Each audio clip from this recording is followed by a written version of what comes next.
Bismillahirrahmanirrahim. Assalamu alaikum dear students. Welcome to the platform of Noor School and College Mansehra for online class of physics grade 10.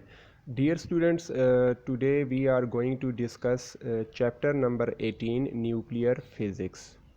जहाँ तक nuclear physics का ताल्लुक़ है तो dear students हम already पढ़ चुके हैं कि न्यूक्लियर फिज़िक्स जो है वो फ़िज़िक्स की ऐसी ब्रांच है जिसमें हम लोग एटॉमिक न्यूक्लियस की प्रॉपर्टीज़ पढ़ते हैं। अब एटॉमिक न्यूक्लियस के बारे में तो कंसेप्ट क्लियर है कि हर एटम के सेंटर में एक न्यूक्लियस होता है जिसके आसपास इलेक्ट्रॉन्स रिवॉल्व कर रहे होते हैं डिफरेंट शेल्स में या ऑर्बिट्स में। अब न्यूक्लियस का स्ट्रक्चर कैसे होता है और ये स्टेबल क्यों होता है और दो न्यूक्लियस आपस में कोलाइड करते हैं तो वो किस तरह एक दूसरे में फ्यूज़ हो जाते हैं, इकट्ठे हो जाते हैं, या एक न्यूक्लियस किस तरह टूट कर दो छोटे छोटे न्यूक्लियस में डिवाइड हो जाता है, तो ये तमाम चीज़ें स्टेबिलिटी और एटॉमिक स्ट्रक्चर न्यूक्लियर स्ट्रक्चर के बारे में है। तो डियर स्टूडेंट्स आप देख सकते हैं कि न्यूक्लियर फिज़िक्स की जो डेफिनेशन है वो कुछ इस तरह है कि it is the study about structure and stability of atomic nucleus. Atom के न्यूक्लियस की स्ट्रक्चर और स्टेबिलिटी की स्टडी को न्यूक्लियर फिज़िक्स में स्टडी किया जाता है। ठीक है, सबसे पहले अगर आप देखें स्ट्रक्चर, एटॉमिक न्यूक्लियस का स्ट्रक्चर कैसे होता है। It is the shape of nucleus is spherical, के न्यूक्लियस का जो शेप है वो स्फेरिकल है। स्फेरिकल इस तरह जैसे आपको ये नज़र आ रहा है, इसमें बहुत से छोटे छोटे जो है वो पार्टिकल्स मिले होते हैं और न्यूक्लियस के अंदर हम लोग जानते हैं कि प्रोटॉन और न्यूट्रॉन्स होते हैं। यहाँ पर न्यूट्रॉन्स को वाइट दिखाए गए हैं और प्रोटॉन्स को ब्लू कलर के दिखाए गए हैं। जिस तरह ये अंगूर का गुच्छा होता है तो न्यूक्लियस इस तरह होता है। तो स्ट्रक्चर के हवाले से बस याद रखें कि न्यूक्लियस जो है वो स्फेरिकल होता है, 3 डायमेंशनल स्फेरिकल होता है अंगूर के गुच्छे की तरह। अब दूसरी चीज़ है इसकी स्टेबिलिटी, कि ये एटम का न्यूक्लियस जो है वो स्टेबल कैसे रहता है। स्टेबल का मतलब आप यूँ समझें, देखें कि हम जानते हैं कि न्यूक्लियस के अंदर प्रोटॉन और न्यूट्रॉन होते हैं। न्यूट्रॉन पर तो कोई चार्ज नहीं होता तो वो प्रोटॉन के साथ ना ही अट्रैक्ट होता है ना ही रिपेल, और न्यूट्रॉन आपस में भी कोई अट्रैक्शन या रिपल्शन नहीं करते। तो न्यूट्रॉन को आप न्यूट्रल समझें, उसका कोई इसमें रोल नहीं है। जहाँ तक प्रोटॉन का ताल्लुक है, देखें दो या दो से ज़्यादा प्रोटॉन्स न्यूक्लियस के अंदर एक दूसरे के नज़दीक होते हैं, हत्ता कि वो एक दूसरे को टच भी कर रहे होते हैं। आप इन दोनों को देखें, ये दोनों एक दूसरे को टच कर रहे हैं ना, तो हम जानते हैं कि सेम चार्जेस एक दूसरे को रिपेल करते हैं। लेकिन एटम का न्यूक्लियस फटता नहीं है, तो यही बात है all protons repel each other. Nucleus के अंदर सारे प्रोटॉन्स जिनके ऊपर पॉजिटिव चार्ज होता है वो एक दूसरे को रिपेल कर रहे होते हैं, लेकिन but nucleus does not split apart.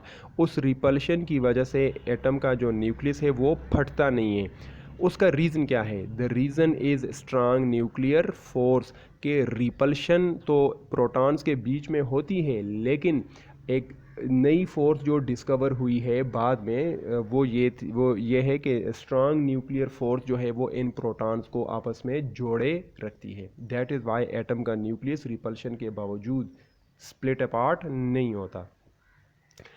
अब कुछ इम्पॉर्टेंट टर्मिनोलॉजीज़ हम ऑलरेडी इसके बारे में पढ़ चुके हैं। एटॉमिक नंबर, जिसको कैपिटल Z से रिप्रेजेंट किया जाता है, it is the total number of protons in a nucleus. Nucleus में जितने प्रोटॉन्स होते हैं उनकी टोटल तादाद को एटॉमिक नंबर कहा जाता है और इसको Z से रिप्रेजेंट किया जाता है।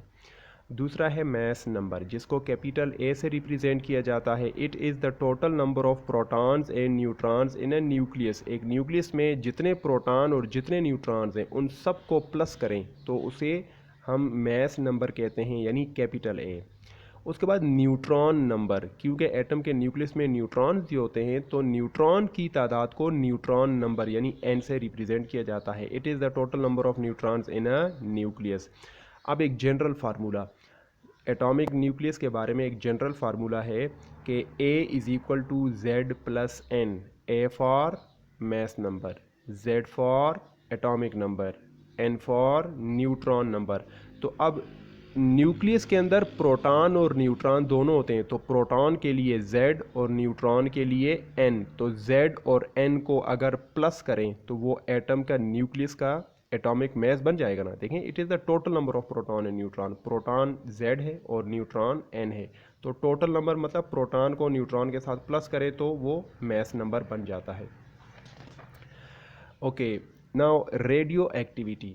रेडियो एक्टिविटी वो फिनोमिना है कि जिसमें हैवी न्यूक्लियस जो होते हैं, हैवी न्यूक्लियस वो इमिट करते हैं 3 किस्म की रेडिएशन, अल्फ़ा, बीटा और गेमा। यानी रेडियो एक्टिविटी वो फिनोमिना है जिसमें हैवी न्यूक्लियस इमिट करते हैं अल्फ़ा पार्टिकल्स, बीटा पार्टिकल्स और गेमा रेज। अल्फ़ा, बीटा और गेमा ये हैवी न्यूक्लियस से इमिट होते हैं। अब हमने ये डिसाइड करना है कि लाइट न्यूक्लियस और हैवी न्यूक्लियस कौन से होते हैं। तो लाइट और हैवी को, लाइट और मिडल को अगर आप छोड़ें, आप सिर्फ अगर हैवी को कंसिडर करें तो हैवी न्यूक्लियाई वो न्यूक्लियाई या हैवी न्यूक्लियस उनको माना जाता है जिनका एटॉमिक नंबर 82 से ज़्यादा होता है और ये लेड के बाद स्टार्ट होते हैं। लेड जो है पीबी वो उसका एटॉमिक नंबर 81 है, सॉरी 82 है, और 82 से ऑनवर्ड यानी 83, 84, 85, 86 अप टू लास्ट वन जितने भी आखिर तक हैं वो सब के सब हैवी माने जाते हैं। ठीक है, तो 82 से कम जो हैं 50 तक उनको मिडिल या एवरेज माना जाता है, फिर 50 से कम जो होते हैं उनको लाइट न्यूक्लियस माने जाते हैं।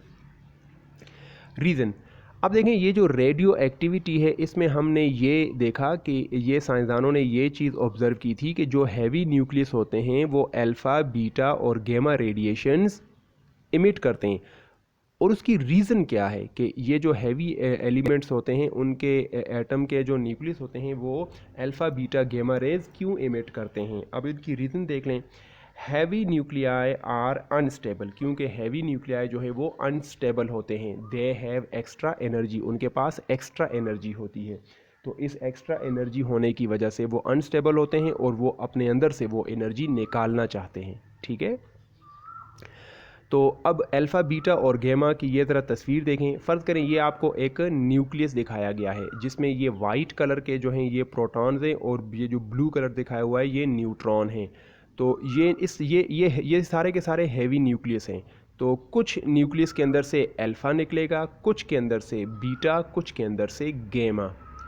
तो अब देखें ये अल्फ़ा जो है, अल्फ़ा पार्टिकल, इसमें 2 प्रोटॉन्स और 2 न्यूट्रॉन्स होते हैं। जब ये अल्फ़ा पार्टिकल इस न्यूक्लियस के अंदर से निकलेगा तो ये अपने साथ जो है वो मास लेकर बाहर जाएगा। ठीक है, जबकि बीटा पार्टिकल जो है वो छोटा सा इलेक्ट्रॉन की तरह एक छोटा सा पार्टिकल होता है, वो न्यूक्लियस के अंदर से निकल के चला जाता है। तो न्यूक्लियस के मास के ऊपर फ़र्क नहीं आता क्योंकि इलेक्ट्रॉन बहुत छोटा पार्टिकल है। जबकि ये जो गेमा पार्टिकल है जिस वक्त ये बाहर निकल के जाता है तो इसका ना कोई चार्ज होता है ना मास होता है, तो ये सिर्फ जो है वो एनर्जी रिलीज़ हो जाती है। तो हम कह सकते हैं कि अल्फ़ा पार्टिकल जब किसी न्यूक्लियस के अंदर से निकल के जाता है तो मास में बड़ा फ़र्क आता है। यदि आप देख सकते हैं कि अल्फ़ा पार्टिकल में 2 प्रोटॉन और 2 न्यूट्रॉन हैं, आप इस न्यूक्लियस को इस तरह तोड़ें कि इसमें से 2 प्रोटॉन और 2 न्यूट्रॉन निकल के बाहर चले जाएं तो पीछे 2 प्रोटॉन और 2 न्यूट्रॉन में फ़र्क आ जाएगा, कमी पड़ जाएगी। ठीक है, तो अल्फ़ा पार्टिकल जब इमिट होता है किसी न्यूक्लियस से तो न्यूक्लियस के ऊपर 4 यूनिट्स का फ़र्क आता है। 4 यूनिट्स का मतलब यानी 2 प्रोटॉन और 2 न्यूट्रॉन। ठीक है, बीटा पार्टिकल में कोई फ़र्क नहीं आता क्योंकि वो प्रोटॉन या न्यूट्रॉन तो नहीं निकल रहा, सिर्फ इलेक्ट्रॉन निकल रहा है और इलेक्ट्रॉन का कोई रोल नहीं है, इसका मास कम होता है। और गेमा सिर्फ एनर्जी है, वो हाई एनर्जी से लो एनर्जी में एटम कूल डाउन हो जाता है, जबकि उसके अंदर प्रोटॉन और न्यूट्रॉन में फ़र्क नहीं आता। उसके बाद डियर स्टूडेंट्स ये कुछ मैंने टेबल ड्रॉ किया हुआ है। इस टेबल को देख, टेबल जो है वो अल्फ़ा, बीटा और गेमा को समराइज़ कर रहा है। अल्फ़ा पार्टिकल असल में हीलियम का न्यूक्लियस होता है। हीलियम देखें, हीलियम में हम जानते हैं ना कि 2 प्रोटॉन और 2 न्यूट्रॉन होते हैं, तो अल्फ़ा पार्टिकल असल में हीलियम का न्यूक्लियस है और बीटा पार्टिकल एक छोटा सा इलेक्ट्रॉन है। और गेमा पार्टिकल या गेमा रे जो है उसका कोई मास नहीं होता, कोई चार्ज नहीं होता, ये सिर्फ और सिर्फ एनर्जी है। दूसरी बात यह है कि अल्फ़ा पार्टिकल के ऊपर चार्ज होता है +2, क्योंकि अल्फ़ा पार्टिकल में 2 न्यूट्रॉन हैं लेकिन 2 प्रोटॉन हैं। उन प्रोटॉन की वजह से 2 पॉजिटिव चार्ज आएगा क्योंकि प्रोटॉन पर पॉजिटिव चार्ज होता है। अब बीटा पार्टिकल चूँकि इलेक्ट्रॉन है तो इलेक्ट्रॉन के ऊपर नेगेटिव चार्ज होता है, तो इसके ऊपर चार्ज -1 है। गेमा के ऊपर इसका कोई चार्ज नहीं होता, गेमा का कोई चार्ज नहीं है। जहाँ तक स्पीड का ताल्लुक है तो अल्फ़ा पार्टिकल का मैस ज़्यादा होता है, बीटा का मैस कम है और गेमा का कोई मैस नहीं होता। और ये एक रूल है कि भाई जिस चीज़ का मैस ज़्यादा होता है वो उतना ही कम मूव करता है, उतना ही स्पीड नहीं पकड़ सकता, और जिस चीज़ का मैस कम होता है वो उतना ही स्पीड अप हो जाता है। तो ज़्यादा मैस का मतलब कम स्पीड, कम मैस का मतलब ज़्यादा स्पीड। तो स्पीड इज़ वेरी लो। ये जो अल्फ़ा पार्टिकल चूँकि ये हैवी होते हैं, इनमें 4 यूनिट्स होते हैं, यानी 2 प्रोटॉन और 2 न्यूट्रॉन। तो चार चीज़ें इसका मैस ज़्यादा होता है, तो इस वजह से ये काफ़ी स्लो मूव करते हैं। जबकि बीटा जो है वो सिंगल एक पार्टिकल है, ये हाई स्पीड से मूव करता है। और गेमा का तो कोई मैस होता ही नहीं है, लिहाजा ये जब गेमा पार्टिकल जब भी मूव करेगा तो ये स्पीड ऑफ लाइट से मूव करता है, क्योंकि उसका कोई मैस है नहीं। अगर मैस होता तो इनर्शिया की वजह से वो स्लो हो जाता, लेकिन गेमा का चूँकि कोई मैस नहीं है इसलिए वो स्पीड ऑफ लाइट से मूव करता है। अब पेनिट्रेशन देखें। पेनिट्रेशन वो फिनोमिना है कि एक रेडिएशन किसी सरफेस में इंटर हो जाए, किसी सरफेस में घुस जाना, उसे पेनिट्रेशन कहते हैं। तो अल्फ़ा की पेनिट्रेशन बहुत कम होती है, यानी अल्फ़ा किसी चीज़ में पेनिट्रेट नहीं कर सकता है। आप अपने हाथ से जो है वो अल्फ़ा पार्टिकल को ब्लॉक कर सकते हैं, रोक सकते हैं, क्योंकि इसका जो है वो मैस ज़्यादा होता है, इसका साइज़ ज़्यादा होता है। तो ज़्यादा साइज़ जो है वो किसी भी चीज़ के अंदर पेनिट्रेट करने में उसको दुश्वारी का सामना करना पड़ता है। दूसरा चीज़, अगर आप बीटा पार्टिकल को देखें तो एक तो बीटा पार्टिकल का मैस इंतहाई कम होता है, दूसरा इसका साइज़ भी इंतहाई छोटा और बारीक साइज़ होता है। ये अल्फ़ा पार्टिकल से बहुत छोटा, बहुत छोटा, बहुत छोटा, बहुत मामूली सा होता है ये। तो इस वजह से मामूली साइज़ की वजह से इसकी पेनिट्रेशन ज़्यादा होती है, ये किसी भी चीज़ में घुसकर काफ़ी दूर तक जा सकता है।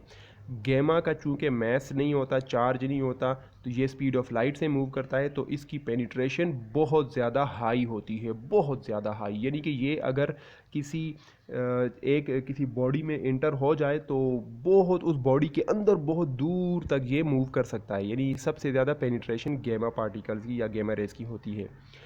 अब चौथा पॉइंट है आयोनाइजेशन। आयोनाइजेशन वो फिनोमिना है कि जिसकी मदद से आप किसी एटम को या किसी बॉडी को आयोनाइज कर लेते हैं, उसके इलेक्ट्रॉन और प्रोटॉन को अलग कर लेते हैं।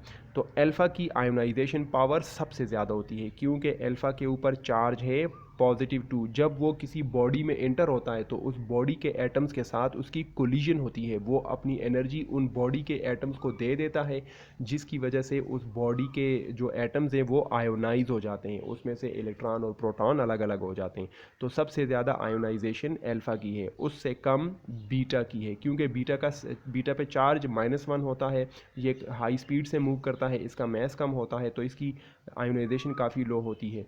जबकि गेमा पार्टिकल का ना मैस होता है ना चार्ज होता है, ये स्पीड ऑफ लाइट से मूव करता है, इसकी पेनिट्रेशन पावर बहुत ज़्यादा होती है, लिहाजा इसको किसी भी एटम के साथ आयोनाइजेशन का मौका ही नहीं मिलता। तो इसकी आयोनाइजेशन को ज़ीरो माना जाता है कि gamma rays have zero ionization. Okay dear students, अब हम हाफ़ लाइफ को डिस्कस कर लेते हैं। हाफ़ लाइफ के बारे में जानते हैं कि इसका ताल्लुक रेडियो एक्टिविटी से है। रेडियो एक्टिविटी में हम जानते हैं कि हैवी न्यूक्लियस जिस वक्त अल्फ़ा, बीटा और गेमा रेज इमिट करते हैं तो वो स्टेबल होने की कोशिश करते हैं। तो स्टेबल होने के लिए मतलब ये ज़रूरी है कि अपने अंदर से एक्स्ट्रा एनर्जी को कोई न्यूक्लियस इमिट कर दे। तो हाफ लाइफ का ताल्लुक इस चीज़ के साथ है, the time in which half nuclei decay and half nuclei remain still unstable. यानी हाफ लाइफ वो टाइम है जिसमें आपके पास किसी सब्सटेंस के अंदर जितने भी रेडियो एक्टिव न्यूक्लियस हैं उनमें एग्जैक्टली आधे क्या हो जाएं, अल्फ़ा बीटा गेमा रेज इमिट कर जाएं, और आधे अब भी क्या रहें, अनस्टेबल रहें। यानी आधे स्टेबल हो जाएं और आधे अनस्टेबल रहें, तो उस टाइम को हाफ लाइफ कहा जाता है। इसमें एक न्यूक्लियस आधा नहीं होता, ये जितने भी न्यूक्लियस किसी मैटर के अंदर, किसी सब्सटेंस के अंदर होते हैं, उनकी आधी तादाद की बात हो रही है। फ़र्ज़ करें अगर आप इस मार्कर को देखें, फ़र्ज़ करें इस मार्कर के अंदर 1000 रेडियो एक्टिव एलिमेंट्स हैं, रेडियो एक्टिव न्यूक्लियस हैं 1000। तो इसके ऊपर जब एक हाफ लाइफ गुजरेगा तो इस 1000 में से 500 ढीके हो जाएंगे, अल्फ़ा बीटा गेमा निकल जाएगा, फिर बाकी जो 500 रहेंगे वो अगले हाफ लाइफ में अपना आधा करेंगे। तो ये आधे आधे का सिलसिला चलता रहता है। शुरू में जितने एटम्स होते हैं उनका आधा, फिर जो आधा रिमेनिंग है वो अब भी अनस्टेबल है, वो अगली मर्तबा आधा होकर आधे को स्टेबल करेगा, आधा अनस्टेबल रहेगा। तो this is called half life. Half life is different, different nuclei have different half life. अच्छा, डीके का जहाँ तक ताल्लुक है तो डीके वो प्रोसेस है जिसमें alpha beta gamma rays nucleus से निकलते हैं। हमने रेडियो एक्टिविटी में पढ़ा था ना कि रेडियो एक्टिविटी में हैवी न्यूक्लियस अपने अंदर से अल्फ़ा बीटा गैमा रेज को इमिट करते हैं, तो इसको डीके भी कहा जाता है, डीके प्रोसेस। तो different nuclei have different half life. तो जो डिफरेंट न्यूक्लियस हैं उनके हाफ लाइफ डिफरेंट होते हैं। कुछ न्यूक्लियस के हाफ लाइफ बहुत कम होते हैं, सेकंड्स में होते हैं, कुछ के जो है वो हफ्तों में होते हैं, कुछ मिनट्स में होते हैं, कुछ महीनों में होते हैं और कुछ सालों तक होते हैं। तो वो न्यूक्लियस पे डिपेंड करता है कि कौन सा न्यूक्लियस कितना अनस्टेबल है। Half life is denoted by T1/2। T for time, चूँकि ये हाफ लाइफ एक टाइम है तो कैपिटल टी टाइम के लिए, और 1/2 सिर्फ आपको हाफ मेंशन करने के लिए, ठीक है। ये T1/2 का मतलब half life. Half life remains constant, ये बात याद रखें कि हाफ लाइफ हमेशा कांस्टेंट रहता है। ये सर्दी, गर्मी, टेम्परेचर, प्रेशर, इन चीज़ों से इसके ऊपर कोई फ़र्क नहीं पड़ता, ठीक है। तो हाफ लाइफ हमेशा कांस्टेंट रहता है।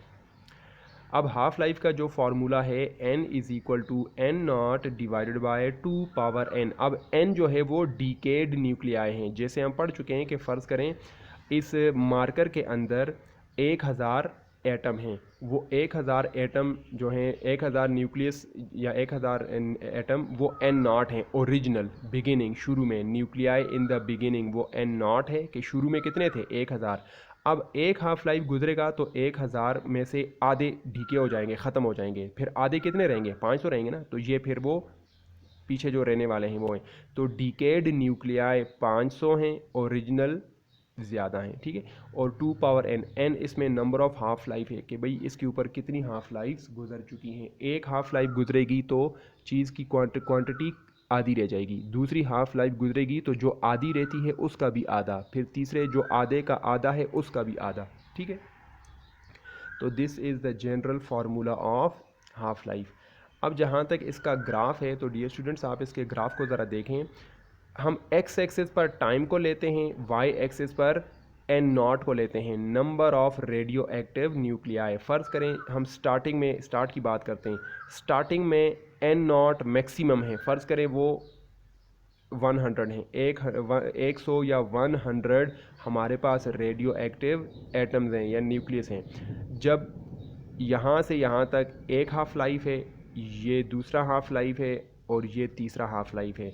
जब टाइम गुज़र के स्टार्ट होता है तो पहले हाफ लाइफ पर जब गुज़रेगा तो एन नॉट जो है वो 100 से कम होकर किस पे आ जाएंगे, 50, यानी आधा, आधे डीके हो जाएंगे, आधे रहेंगे।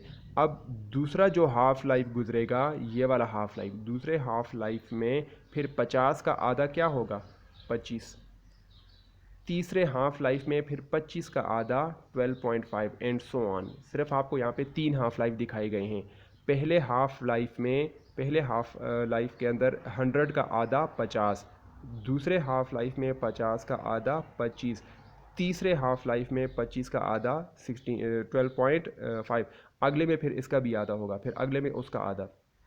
तो हम ये कह सकते हैं कि अगर आप इस फार्मूले को यूज़ करें, इसमें एन जो है वो नंबर ऑफ़ हाफ़ लाइफ हैं। पहले हाफ़ लाइफ को देखें तो फर्स्ट हाफ़ लाइफ का मतलब एन को 1 पुट करें तो एन की वैल्यू कितनी हो जाएगी, एन नॉट ओरिजिनली 100 है, 100 डिवाइडेड बाय 2 पावर 1 वो 2 ही है, तो 100 को 2 से डिवाइड करें तो 50, तो ये देखें 50 आ रही है हमारे पास, ठीक है।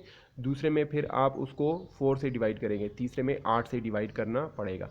Okay dear students, now I would like to give you an assignment कि आइसोटोप्स को आपने डिफ़ाइन करना है। देखें आइसोटोप्स के बारे में हम जानते हैं कि ये सेम एलिमेंट के जो है वो सेम एटम्स होते हैं जिनका एटॉमिक नंबर जो है वो सेम रहता है, जबकि एटॉमिक मास नंबर चेंज हो जाता है। एटॉमिक मास चेंज होता है जबकि एटॉमिक नंबर सेम रहता है। तो आप काइंडली आइसोटोप्स की डेफिनेशन और इसकी कुछ एग्जांपल्स, फिर रेडियो आइसोटोप्स, इसकी डेफिनेशन और कुछ एग्जांपल देखें। ये रेडियो एक्टिव आइसोटोप्स हैं, ठीक है। ये तो सिंपल आइसोटोप्स हैं ना, ये रेडियो एक्टिव आइसोटोप्स हैं, इनको डिफाइन करें। और रेडियो आइसोटोप्स के कितने यूजेस हैं, वो मेडिकल यूजेस और एग्रीकल्चर यूजेस, ये इसकी 4 या 5 यूजेस हैं, तो ये आपने याद रखने हैं।